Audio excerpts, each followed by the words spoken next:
Okay, so today we're going somewhere that every RVer hates to go, but sooner or later they have to go there. We're going to talk about tanks today. Black tanks, gray tanks, how to clean them, how to do all the things. Do I need a sanitizer? There are things that can go very, very wrong. How to flush your tank. So we brought in Prime Tank Pros today. So we've got Tim on the other end of the screen with us, or the other end of the audio call, whichever you're doing. But they literally do this for a living, and they get out there and they deal with it. And so Tasha and I were so grateful that, they were willing to come on today. So welcome, Tim, to Learn to RV, the podcast. Well, thank you, Yay, Tasha Tim! and Jennifer, for having us on. Yeah, of course. All right. So everybody wants to know, who's Prime Tank Pros? Prime Tank Pros is obviously an RV holding tank company. We've been cleaning tanks for about 3.5 years now. We were with a company prior to this, and my wife, Brenda, and I started Prime Tank Pros back in August. We're independently owned now and doing our own thing out there. I love that. But we've cleaned thousands of tanks over the last 3.5 years.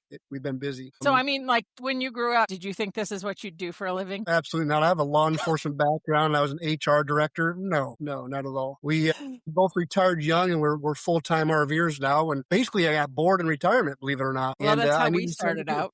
Yeah, I needed something to do, and here we are. All right. So was there a specific moment that said, this is what I'm doing? How did the opportunity come to you? YouTube. Started on a YouTube channel, and that's how we got into it, about 4 years ago now. And it was strange, but I thought, that fits what our lifestyle is now. Let's go try this. So, Tasha, I guess the real question is, have you ever had a black tank or a gray tank story that you could tell the audience? Story that there's the stories that I could tell the audience, and then the stories that if I told the audience, I would wake up with peanut butter all over my face because somebody would have put it on my hands while I was sleeping, and tickled my face with a feather. Tickled your nose with a feather. Yeah, we have had our lessons learned with the black tank, but we also at a very early rally we got our tanks cleaned, and so we learned some things. And so I think we've only had one pyramid fiasco in the 3 years we've been on the road. So we've been very, very lucky in that way. But yeah, those tanks, I think the biggest thing for us is the smell. I'm just going to get that out there. No matter what we do, I say that when I know something needs really good and sanitized is when my gray tanks start smelling like canned corn. I don't know why it does that, but that's what I think it smells like. I think it smells like canned vegetables, and I will never eat canned corn ever again because that's all I can smell from the gray tank. So that's fascinating. I have asked many tank people, why does my tank smell like corn?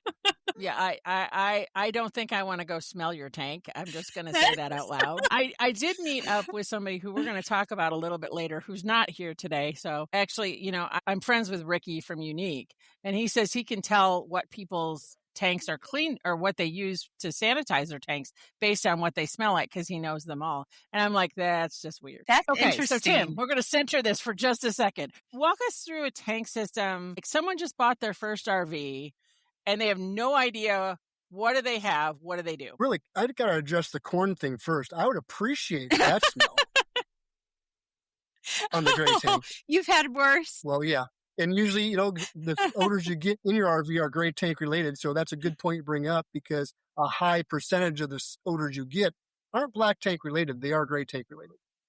That's fascinating. So really, that's really interesting. Yes. And like Ricky, I can tell there's definitely when people use some type of agent or something to break down things, there's definitely a reaction with that product and the waste that puts off a distinct odor when I'm cleaning them. I can tell a lot of them just what they use by that, unfortunately. Wow. Yeah. No. So sorry, back to your question, Jennifer. A new person. So walk us through a tank system. Somebody just bought their RV. They have no idea what to do. What do they have? How do they operate them? Let's just talk basic operation for them. They don't know how to use it. What's their first step?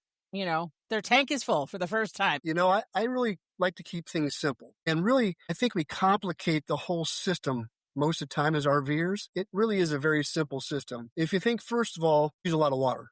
when you flush your tanks, use a lot of water. So we like the 1-2 method. If you go number 1, use at least 1 bowl full. If you do number 2, at least 2 full bowlfuls flush. And then after you dump your tanks, put 5 to 7 or 10 gallons back into each tank. So whenever it hits the tank, doesn't go directly to the floor. It's got a buffer there with the water and it'll float. Take your time. Don't get in a big rush, especially your first time if you're brand new to RVing. Make sure everything's hooked up correctly. Make sure the dump hose is tight into the ground. Make sure it's connected to the bayonet valve on the outside of your RV, nice and tight. There's nothing loose. And we always pull the gray valve first. Just let some gray water come out to make sure everything is connected and there's no leaks in the hose. That way, if something happens and something comes unconnected, it's gray water, not black water. So just a little bit. That's important. Very important. And then close the gray valve and then open your black valve and let that dump all the way out. And once that black tank is dumped, close the black valve and then go to your gray valves and completely dump those tanks. And then if you're using the black flush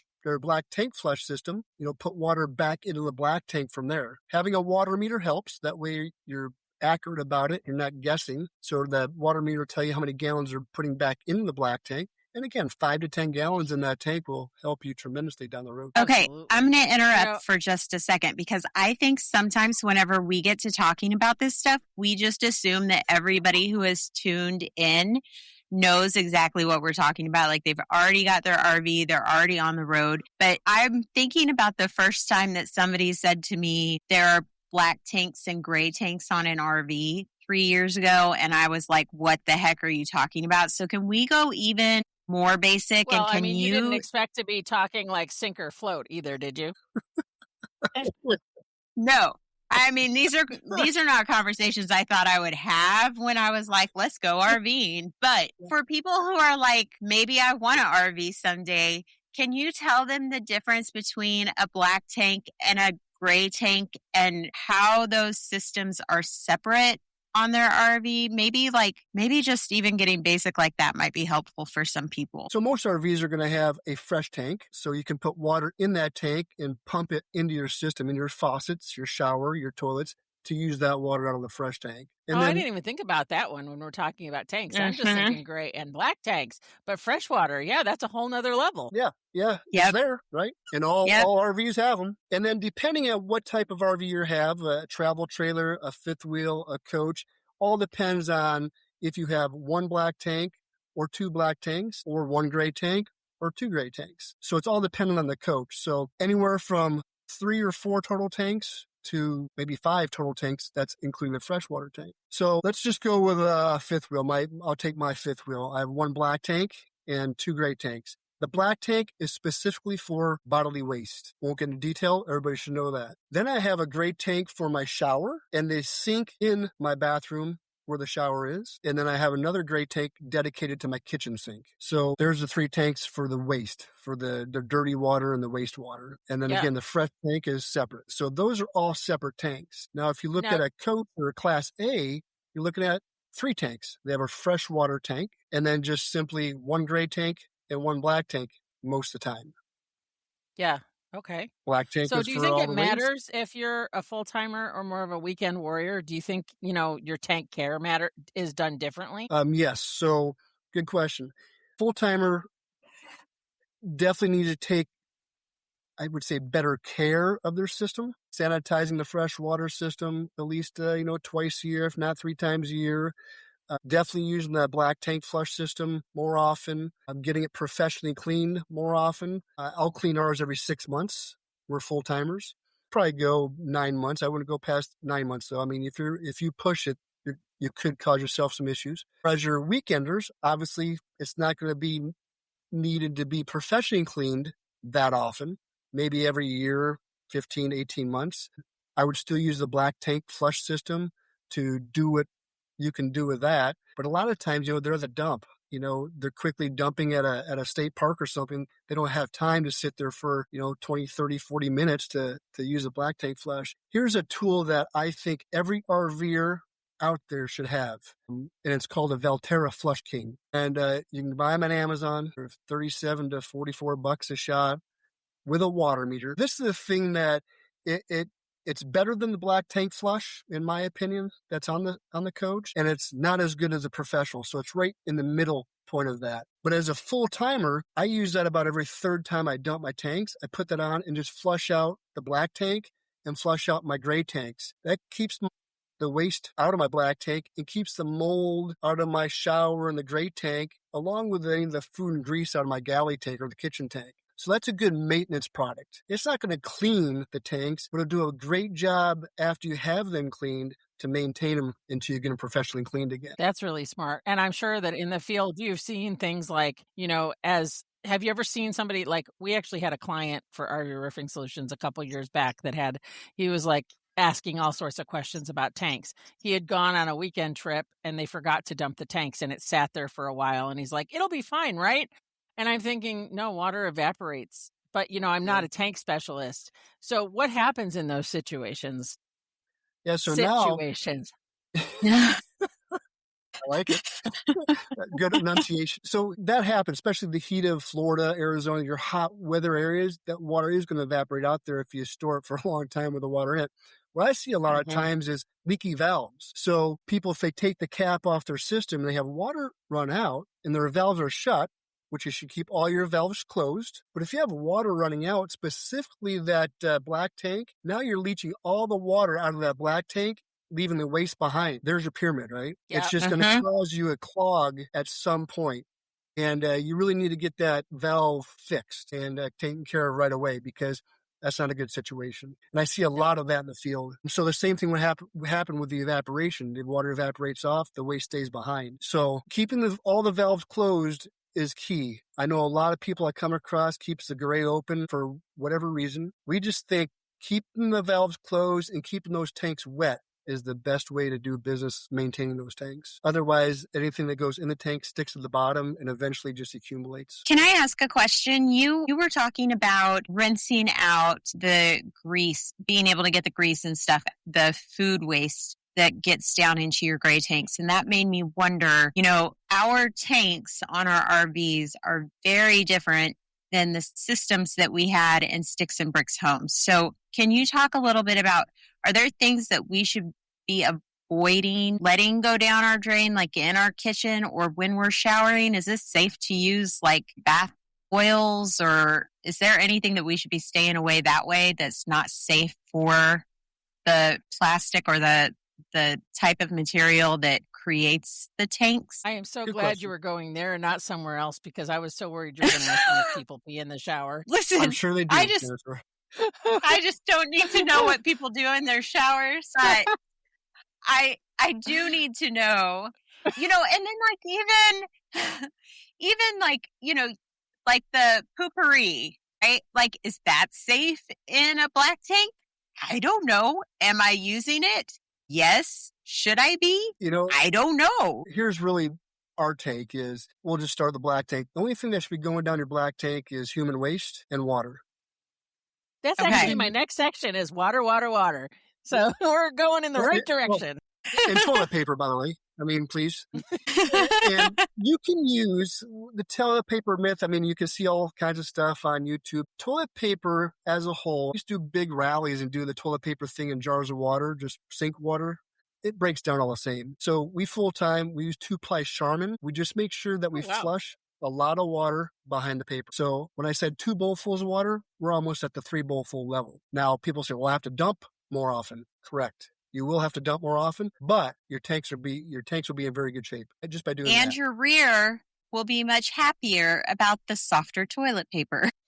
Yes, it will. I had a guy tell me that one time. He said, thank goodness you spoiled my wife that in a rally. My cheeks have never been so happy. Well, we're not sponsored by Charmin, but if you are like the Bears and need the Charmin, it's all there. So, and it's funny because water was kind of the conversation that I had with Ricky a couple months ago when we were at a rally. He explained that, if you have poop that comes up and how many people don't cover it with water. And so if it sneaks out the top, so this is my Marine Corps story that my husband's going to kill me for later. So when I first got married to him, we're driving down the road and he goes, groundhog. And I'm like, groundhog, what does that mean? So, yeah. So it means what maybe you think it means. So, but now it's a different meaning in a black tank. If you have a groundhog in your black tank, it's above the water line. Right. You have put both of our lives at risk because if I leave this in and don't edit it out, he's not just coming for you, he's coming for me too. My goodness. We have fun. Anyway, so, I didn't know what that was before I got... I need a second. My I gosh. have to dry the tears now. Anyway. Frank, I had nothing to do with this. I did not know that was coming at all. Right. It's actually in my notes because when I first married him, I had no idea. But the thing is I think a lot of people don't realize that if you don't cover, it's okay. So a porta potty, we'll go to a porta potty. If the liquid is over the top of that in the porta potty, you're pretty okay. You're like, oh, I can do this. But if it's sticking out, you're like, You're like, no, I'm not going to participate. So, how much water is actually enough per flush? I know we talked about it a little bit, but, you need a lot of water in your tanks. And I think that so many people don't use enough water, especially if they're boondockers. Boondockers are tough because you have to conserve, and that becomes a problem. That's where the Flush King, the Valterra Flush King I talked about, comes into play really, really big time for them. Because the first thing I would do as a boondocker, as soon as I got to some place where I could dump and have some time, I would use that Flush King to flush the tanks out as long as it took to get them clean, which they won't come clean because once you have sludge building up, the only way to get that sludge broken up and out is a professional cleaning, unfortunately. But at least you can get the new stuff out and it'll scrape the bottom for you a little bit. But if it's built up and baked on, if you will, there's just nothing you can do really. You have to call us. Yep, there's no spatula system that works. Got it. No.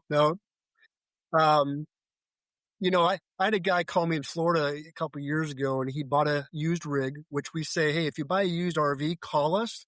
Let us get you back to, zero.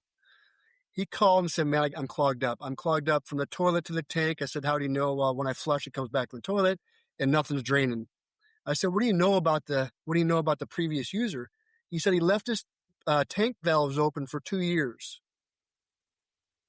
Guys, so now he's got his black tank open. He doesn't have enough water pressure, water weight to pull the waste out. All the water's going out, waste is staying behind. Long story short, I get there. He tried to use a household plunger in the RV toilet. That's a no-no because once you force it down, everything comes back up. And his little bathroom was a mess. So in my mind, I thought, it's the type of geyser you don't want in your house. Yeah, and I thought I can't do this. So I gave him my plunger, taught him how to use my plunger. So he worked from the top, I worked from the bottom, about 7 hours to get him unclogged. Because it was the toilet paper just turns paper mache, and the waste is literally like cement. I mean, it was a mess. So here's the worst part. When I get done, I get him unclogged. He's draining the toilet, flush and all that. I said, well, I'll let you get to work now. I got some cleanup to do. And he goes, nah, my wife will take care of it. And I thought, I'm out of here before she gets home. Right? That poor woman. That was off base out of your question here. But so back to the question. But that could be anybody listening. I mean, this could happen to just about anybody. So Tasha, when you got the new rig, Tasha got a new rig this past spring. Did you get your tanks cleaned? Yes, we did. Sorry. Listen, the name of this whole episode is going to be like Geysers, Groundhogs, and Paper Maché, I think is what we're going to call this one. Hey, that'll work for SEO in all sorts of ways. I hate to tell you, if you see the groundhog in the toilet, it's too late. You better call me. That could also be a slogan for your next ad. I give that to you for free. Call them your now. New book, Groundhogs, Geysers, and Paper Maché by Tim and Brenda, Farm Tank Pros. We get TikTok. Yes, we did get our tanks cleaned. That is something that we did. That is something that we're pretty we're like religious about, in that, like, We're the people that are like, oh, you're buying a rig. Did you get it inspected? You bought a rig. Did you get your tanks cleaned? Like, you just don't know what you're getting before you. And I do know that the individuals who own the rig before us, they used the ice cube method to kind of clean. And I have heard so many mixed So reports we of did the that. ice cube method for several years. So, Yeah. back in 2013, when we hit the road full time, like there wasn't cleaning companies out there, or there might have been. We just didn't know about them. But, so they told you to take 2 bags of ice, put down your toilet, and let it, agitate while you're driving down the road. And Make so that it's supposed to loose. do the swirly thing, but it doesn't do the swirly thing. It doesn't actually work. And they tell you to put Dawn dish soap in there. And I have a friend, and she's a very sweet lady, that says Dawn's great for baby birds, but it might not be so great for the inside of your tank because it can dry out your seals. And so Tim knows exactly who I'm talking about. And so, I heard that and I thought, we tell people that about roofs. That could be very true because it never occurred to me that it was the same thing. So the ice cube method, if you're out there using it, Tim, is that like, what would you say, truth or myth? It's a myth in my eyes.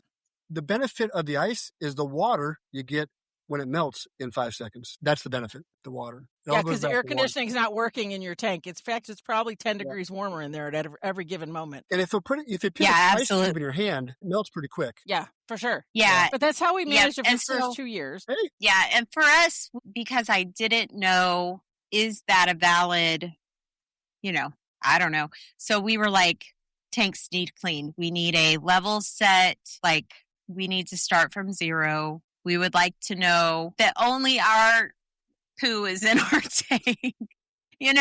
Like, let's just start where let's start at zero, please, is where we would like to start. So that's where we started. That's good. So if you've ever been the recipient of a poop pyramid, because that's what we lovingly call it, right, in this industry, what are they doing or not doing without even realizing it? Not enough water, or a leaky valve. So they don't even know what's happening because they just see when they take the cap off, or they see water constantly running down their tube. They have no idea what the cause of that is or what's happening, or too much toilet paper sometimes. So in my industry, a lot of times people will take it onto themselves and do a DIY fix to their roof. And it sometimes doesn't make it better. Have you ever had that happen where somebody DIY'd their fix and then all of a sudden, hey, this is way over my head. Tim and Brenda to the rescue. What does that look like for you? Sometimes people think when they're flushing their toilet, let's fill the tank all the way full. Well, tank needs somewhere to vent. So that can be a problem if it's not venting correctly or whatever, and that could cause a huge problem. I mean, it could crack the tank. The tank could fall out. So many bad things can happen. I think for the most part, people really don't want to do it yourself on your tank, specifically the black tank. So they're going to call an RV tech to come take care of that for them. Thank goodness. So my husband is the guy that will do a DIY on a black tank because he can, and he knows enough to be dangerous. So it's exciting. So last spring, he was he ordered a new tank. We were in Colorado, so it was cool enough. It wasn't going to smell that bad. The campground we were at knew we were doing it, and so they were fine.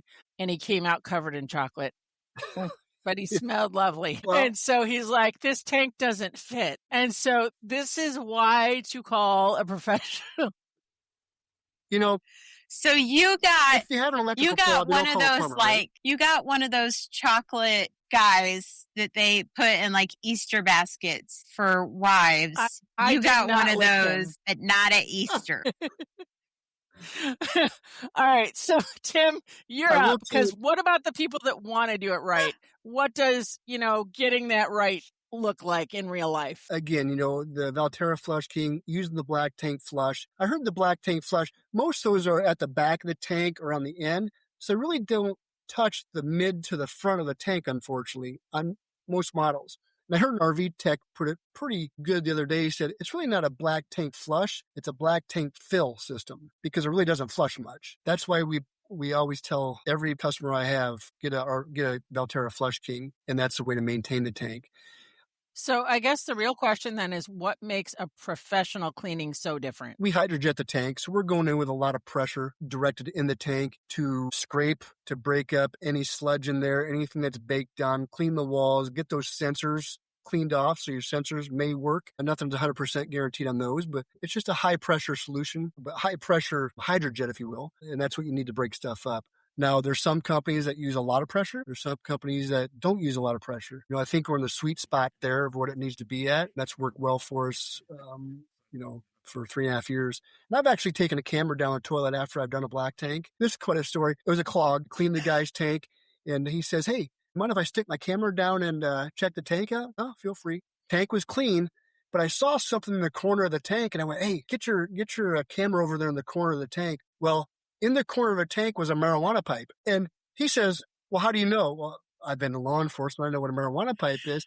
But all I could picture was this 15-year-old kid, with this marijuana pipe. And here comes mom and dad or grandma and grandpa, and he throws it down the black tank, and it sat there in the tank. So we worked on getting that out for him, and, but the tank was clean. Well, that's exciting. I think we just lost Tasha. So if you're tuning in from somewhere and Tasha just blipped and disappeared, I don't know if she'll be back. So Tim and I'll keep going because we don't want to lose the episode because we've got some good stuff here. Your question or Tasha's question before we went off on a tangent here was what not to put in your tanks. Again, black tank, waste, water, toilet paper. That's really all you need. Your kitchen sink, you want to make sure you clean those plates off as best you can with a paper towel before you wash them. The tanks just aren't made to hold a lot of grease and food and things like that. So you can get a small screen from Walmart or those box stores. You can put that in there to collect a lot of stuff. That'll help you out a ton. But really, there's no way to get all the grease out of the tank. Even when we go in, we do a good job of breaking the grease up and getting it out of there. But there's just no way as a consumer we can do everything possible to stop grease from going out of the tank. It just happens. But that makes sense to me. I mean, because, you can't avoid it completely. I think one of the things that we do personally is if we cook something that's got chicken grease, we would put it in the toilet but I guess it doesn't matter in real life. I keep a couple pickle jars under the sink, and that's what I use for dumping grease down or things like that. And then just making sure we're really good about wiping things down before we wash them. And then the shower tank, obviously, you're going to get soaps and hairs and skin and things down there. There's just nothing you can do. You can get a little screen for that too. There's one on the market called the Shroom. I think that works pretty good for hair collection specifically. But it's like anything else, you're going to have to get one of those plastic barbed tools to get down to that drain to pull the hair out every so often to maintain it. I've seen some bad hair balls coming out of showers or gray tanks, the shower tank specifically, but that just happens. I mean, that just happens. But if you start with water in the tank, that'll help things from sticking to the bottom. That's fair. And Tasha just texted me. She can't get back in. So she says, but make sure I know what happened with the marijuana pipe. Was it retrieved? It was. I couldn't get it out. It's floating around in there. Hopefully it's popped out by now. Just like people drop spoons and forks down their toilet. They want us to get them out. And I was asked. Our first year on the road, we actually had one of the kids thought it was fun because it was a hole to put Matchbox cars down it. And we didn't know until it raced down the tube. And then the kids heard it. And my husband, now we have the clear end because of that whole incident. He went and got a clear piece so we could see when large, chunkier things came out of the black tank. And something else you don't want to do in the black tank, no wipes. I was actually going to ask that. No wipes. They don't, they don't break down. They're going to cause a clog, and they're tough to get out of the tank. Frankly, you're not even supposed to use them at home. Even though they're marketed as flushable, they're really not. I've talked to many waste management people, wastewater treatment plant people, and they don't like them either. Awesome. All right, so let's go into tank treatments. I know this isn't your forte, but, you've seen a million products used in the tank. What should people actually be looking for, and maybe what should they avoid? So we personally use Unique because they do have the bacteria as well as the other to break down the poop. And Ricky has big tanks that are clear that he studies all this. And, because I'm a vendor in these spaces, I have conversations with people all the time. I don't know that there's a bad option, but I just think that there's better options, if that makes sense. So for us, I don't want just a fragrance in there. I want something that's going to actually do a job. But what does that look like out there? Would you say there's what should people be looking for if they're using some kind of tank drop-in? We kind of go off the premise of we really don't want to break anything down to create a sludge in our tank. So we may use Calgon every now and then in the tank just to make sure everything's slick in there and the sensors stay, slick so nothing sticks to the sensors. But really, just a lot of water. Even if you use a tank treatment, I would still use a lot of water. Gotcha. So nothing specific. Okay, that's awesome. Did we talk about gray tanks yet? No, we did not. So gray tanks, we kind of touched on them. No, we did all of this actually. All right, sensors. We usually use water and Calgon in our gray tanks also, just to keep them slicked up and things sliding out of the tank like they should. And that's why we use it. That way, stuff doesn't stick to the bottom. So yeah. I was at a rally for Freightliner this past spring, and I was with another tank cleaning company. And one guy came in, he says, I need my tanks cleaned, but my gray tank, is there a way to clean those? And it's different, isn't it, to clean that? Because the guy went on to explain that there's like a whole sanitation overnight method. So what, do you do that too? That's for the freshwater tank. Yeah. Oh, for the fresh tank. Okay, so talk to me about that. When we clean tanks, we're cleaning the black and grays with the hydrojet. Freshwater sanitation, to do it right, it's a day and a half project. And most of the time, if you just look in your manual, it'll tell you how you do it. But basically, going to mix, a half cup of bleach with every 15 gallons of water your fresh tank holds, or a quarter cup of bleach with every 15 gallons of water your fresh tank holds. Get that system filled up, and then run that through all your faucets and let it sit overnight. And then, after it sits, rinse everything out, get the freshwater tank cleaned out, put fresh water back in, and then run fresh water through the system to get the bleach smell and the bleach out of the system. Now, there's a no bleach system out there. The company does have a system with no bleach. Takes about 20 minutes to do. Very effective system. As Prime Tank Pros, we can sanitize that way too. Oh, okay.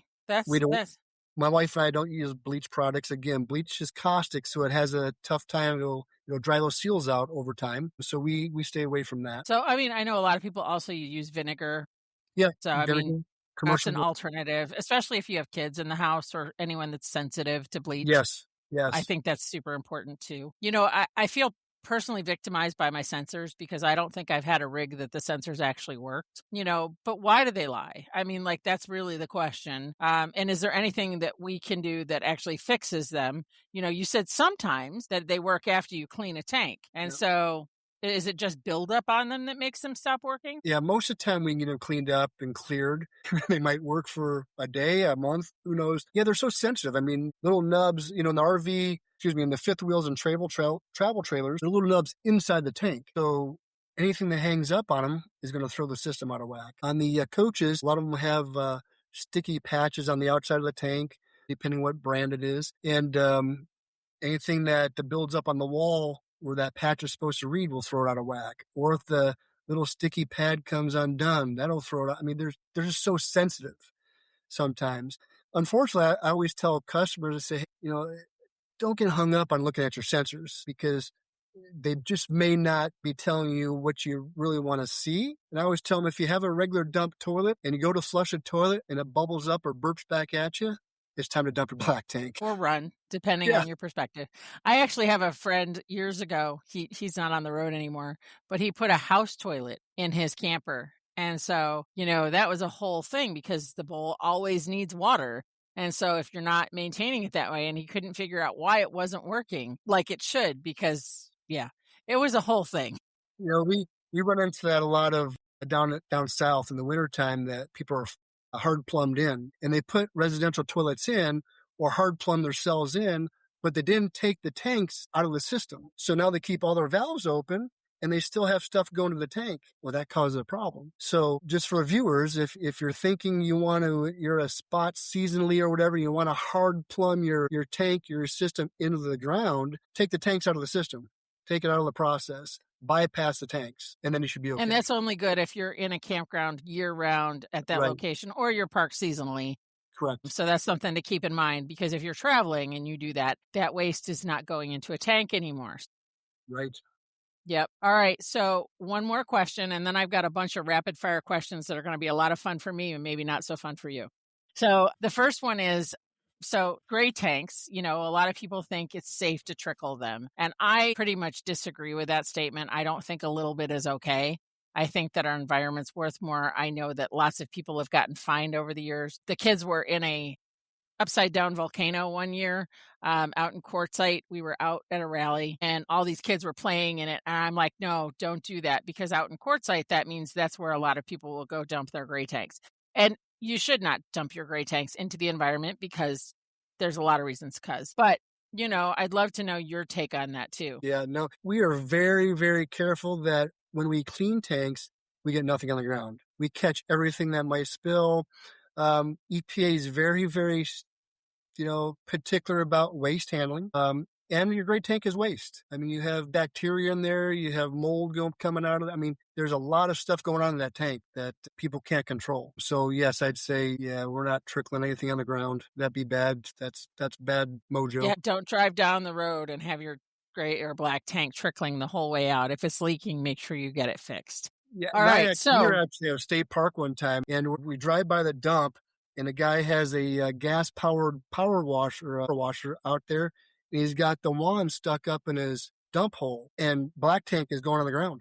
There's no way to dump it because he's got the wand up, and black waste is going all over. I'm just in my mind thinking, what are we doing? I've seen that too, and it's crazy how many people don't travel with a hose, and they just think that you open it wide open, and all of a sudden you're at a dump station, and that means that dump station's going to catch it. That's not how that works. You still need a hose. You still need to function. And don't ever take the wand at the dump station that says non-potable water and stick that in your fresh tank. Correct. Like, that's just not a good idea. Good point.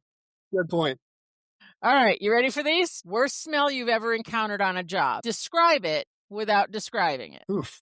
Hot, humid days, the smell is there. It's just hanging there. One product every RVer should have in their toolkit. I think the wand is where you're going with that. The Valterra Flush King and a water meter. A tank issue that you see most often that makes you want to cry a little. Wipes, flushable wipes. Interesting. People using flushable wipes. I can't imagine putting flushable wipes in my tank. No, okay. All right. True or false? You can tell us how someone takes care of their whole RV just by looking at their tanks. Actually, probably by the wet bay, where the valves are. If you have to open a door and get to the wet bay, you can tell a lot by that. Okay. And the best advice for someone who just bought their first RV and is terrified of this entire episode. Don't be afraid. It's part of the process. Keep all your valves closed until you're about 3/4 of the way full on all your tanks, and then go dump them one at a time. Use a lot of water when you flush. Well, thanks, Tim. I appreciate you. You have made me feel so much better about every questionable tank decision we've ever made. Where can people find you guys if they have additional questions? PrimeTankPros.com, or you can call Action my personal cell phone at 308-227-9506. We are also forming a RV tank cleaning professional network. So there's going to be a whole network of us that are individually owned throughout the United States, and each company specializes in plumbing, holding tank cleaning, and some are RV techs. So if you have a problem, they're there. If you have that leaky valve, they can fix that valve while they're right there on the spot for you and take care of your issue there, along with cleaning the tank. So that network's in the works right now. We'll have our expertise in cleaning tanks. We've all done it for a long time, cleaned a lot of tanks, and we all practice best practices on tank cleaning. And for us, it's about putting the customer first, taking care of their needs, making sure they're happy, and providing good customer service while we're there and follow up. And we appreciate that about you. If you're listening right now and you're thinking, my tanks couldn't get any worse, that's okay. Reach out to Prime Tank Pros. But also, they're one of the official sponsors for Learn to RV, the summer scavenger hunt. And so that's coming in July. So keep an eye on learntorv.com. Don't forget to like, follow, and subscribe to all the Learn to RV ecosystem so you don't miss that drop. We have some prizes and we have some great sponsors coming on this year. The theme, of course, this year, America's 250, is the Great American Scavenger Hunt. So the first week is all 4th of July themed because it has to be. And so each week the points reset. What's really neat about that is it's anybody's game. And so you can come in week 2 or 3 or 4 and everybody can play. And so we're lucky to have Prime Tank Pros be a part of that. And we're just so thankful for them. So you'll see their links coming up in that too. If you're a vendor out there looking for a sponsorship opportunity, this is a once in a year opportunity and it keeps growing every year. So thanks for joining us on Learn to RV the podcast. We'll see you next time around a campfire with maybe no gray tanks or black tanks. We'll see.